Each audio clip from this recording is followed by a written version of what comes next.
Hello, welcome to Board Games with Niramas. I'm Joseph and I'm here with Draco and we're going to continue this top 5 Terraforming Mars series. So we're up to top 5 strategy tips, and so this one is a bit hard since I don't always win this game. This game is very balanced. So yeah, let's just give it a try. So let's start with number 5.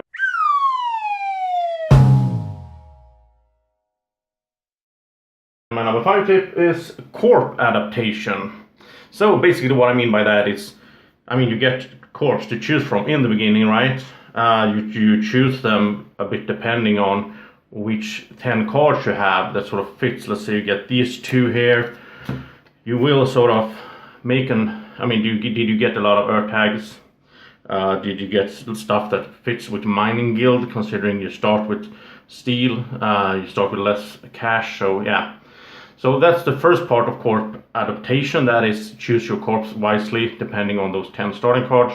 The second part of it is, once you've chosen Mining Guild, you have this effect of getting steel or titanium as a placement bonus when you sort of put something on the map on a spot that has steel or titanium. Then don't forget to do that. I see this quite often. I do it myself as well sometimes. I have this corp, let's say I have Credit Core. You get a discount when you play a card that costs 20 or more, or if you use standard project here that costs 20 or more. Do that then. Use them. Try to go for those cards so that you really take benefit of your corporation. So that's my number 5 tip, and let's go to number 4.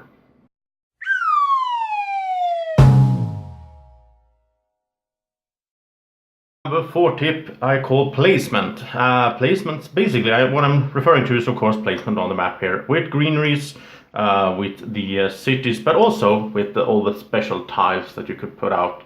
And this tip goes just as fine with regardless of which map you play on.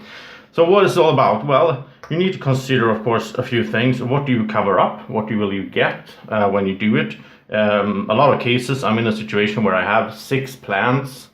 And I play a card that lets me put out a greenery, for example. Well, if I can put it over here, I'll get 2 plants, and right away I have 8, and I can put out another greenery in the same turn. So that's one good thing to consider. Another one is go for, let's say, the steel, when you have other cards in your hand that you want to get out that you can pay for with steel, building cards and so on, that have the building tag. This might sound obvious, but then again, that's sort of these things. Where do you place on the map? What awards do you have? How are your opponent placing? Let's say on this map, you also have the whole thing with the what's it called? The Polar Explorer. So you want to be down here, right? So maybe that's something to go for to get that early milestone. Depending on the map, there's different reasons to place in different ways. You can also sometimes sort of hate draft. You could play something, let's say your opponent has set himself up to build a city, like let's say he's done, maybe it's like this, and he has, your opponent, let's say this is the guy, he has land claim over here, so he's ready to build his city here, really nice spot. Well, you know what, you can build a city right next to it here, because then that means he can't build that city there, even though he has land claim, because you have to have 2 spaces away, right, for the cities. So that's my placement tips. Always consider how you place, why you place, where you place, and yeah, let's go to number 3.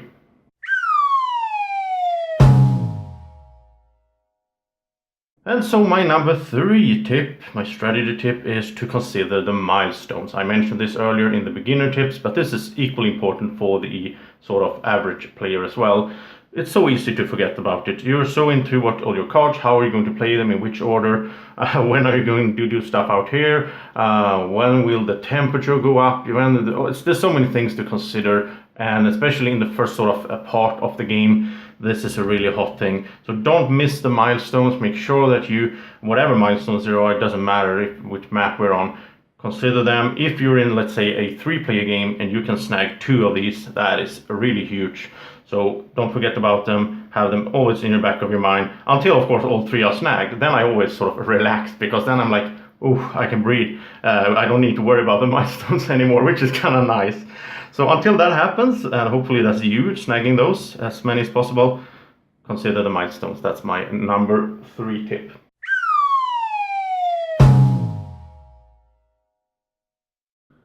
And for number 2, we are over at the other side of the board, and that's the awards. And also, once again, this might sound obvious, you need to consider the awards, but then again, you need to consider them not just halfway through the game. I see that happen sometimes. People are after like half the game, they're starting to think, oh yeah, maybe I should fund an award, maybe I should go for something. Start thinking about it in the first generation, or even before you start the game when you're, traveling to your game night. Start thinking about the awards. What awards are you going for? Start planning early, and so make sure that you can, when you fund the award, you will have that lead that lets you feel confident about it. But it's a timing, of course, because you don't want to fund it too late, because then it will cost you more. But you might not want to fund it too early, because that will tell everyone, will show your hand, you will tell everyone this is what I'm going for. They might start going into that direction as well. Well, they should actually. And that's a tip for yourself as well. If one of your opponents start going for something here and you see that there is a possibility, maybe he or she was a bit too early with that, you see that maybe they don't have that big lead, you could snag in and get that first placement, or even get the second placement, because that's still those 2 points, that's not bad at all. So consider the awards, start planning for them early, have a plan from the get-go, and good luck in your games. And now let's go to number 1.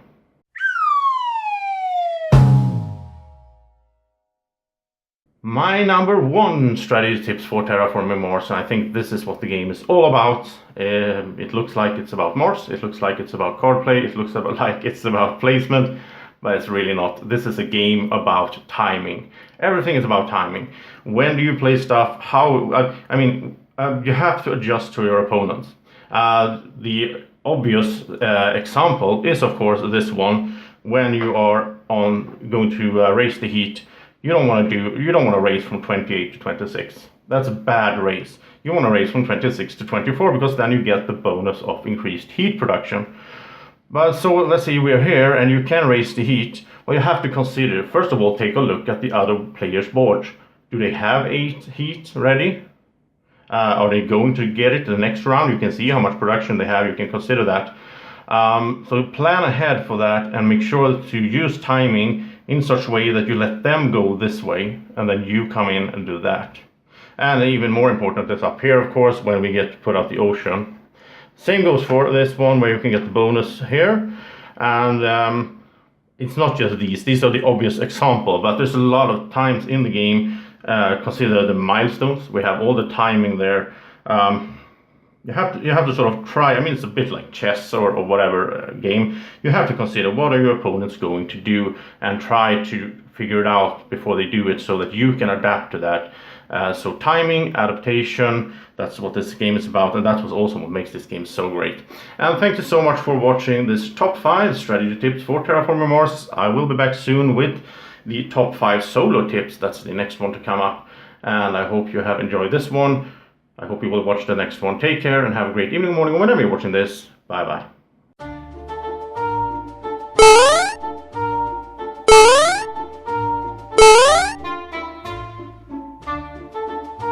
Be like Draco. Follow Board Games with Niramas on Facebook at BGW Niramas.